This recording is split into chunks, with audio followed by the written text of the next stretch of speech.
Imagine Donald Trump at a desk with two buttons. One says make a deal, the other says make a really big hole. The world is watching because his choice could change everything. Is he going for a handshake and peace or a military strike that could ignite the Middle East? On one side, a chance for a legacy-defining peace, maybe even a Nobel Prize. On the other, the appeal of showing American strength playing to his base. This isn't just foreign policy, it's a branding decision with global consequences. The US and Iran are locked in a high-stakes standoff and every move is under the microscope. Trump faces the ultimate test: negotiate or escalate. We're breaking down both options, talking or bombing, to see what's really at stake. Buckle up, this is one wild ride. How did we reach this boiling point? Let's rewind. The Iran nuclear deal once limited Iran's nuclear program in exchange for lifting sanctions. Trump hated it, called it the worst deal ever, and pulled the US out in 2018. He hit Iran with crushing sanctions, hoping they'd negotiate a better deal.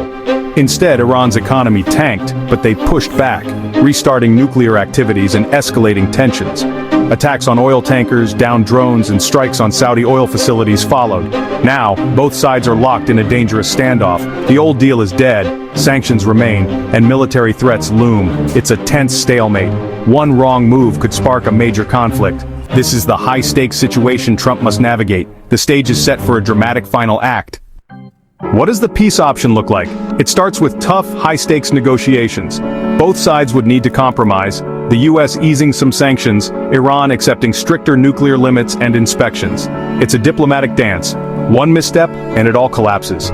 Success could stabilize the region, revive Iran's economy, and give Trump a legacy-defining win. But hardliners on both sides distrust each other, making any deal a political minefield. Decades of mistrust and pressure from all sides make talks incredibly difficult. Still, the hope is that avoiding war keeps everyone at the table. For Trump, a deal would prove his strategy worked. For Iran, it means relief from sanctions. The diplomatic path is risky, but it's the only way to avoid disaster. The military option isn't just a show of force. It's a game changer. The US could use bunker-busting bombs to target Iran's underground nuclear sites. These massive weapons are designed to destroy what's hidden deep beneath mountains.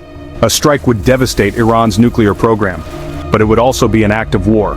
Iran would almost certainly retaliate, possibly dragging the entire region into conflict. Global oil supplies could be disrupted, economies shaken, and a humanitarian crisis unleashed. This isn't a clean, quick fix. It's the start of a potentially long, bloody war. The consequences would echo worldwide for years. The bunker buster is the option of last resort. Once used, there's no turning back. What happens after Trump's choice? If diplomacy wins, the world breathes a sigh of relief. Allies celebrate, sanctions ease, and Iran's economy recovers. But hardliners in Iran remain wary, and trust is fragile. If Trump chooses military action, global condemnation follows. Allies recoil, adversaries condemn, and the Middle East becomes a tinderbox. Iran retaliates, and the risk of a wider war skyrockets. Trump's legacy hangs in the balance: peacemaker or war starter.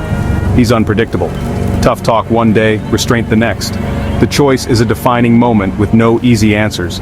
Will he be remembered for peace or conflict? The world waits, holding its breath.